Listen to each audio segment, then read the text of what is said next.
மலையனூர் அங்காளியே ஆமா ஒரு தடையாவது போய் பார்க்கணும். ஆமாமா அங்க பார்த்தாலே அம்மா பார்த்த உடனே அப்படி அங்கமெல்லாம் சிலுக்குதான். ஆமா ஆமா ஆடாத பேரு கூட அம்மா பார்த்தோன்னே ஆடுவாங்களாம். அப்படி இருக்கும்போது மலையனூர் போகணுங்க அத்தாளனா பார்க்கணுங்க.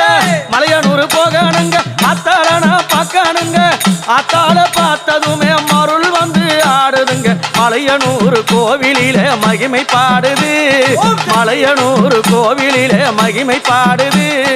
உடுக்க ஒலி கேட்டதுமே உலகம் ஆடுது. அம்மா உடுக்க ஒலி கேட்டதுமே உலகம் ஆடுது.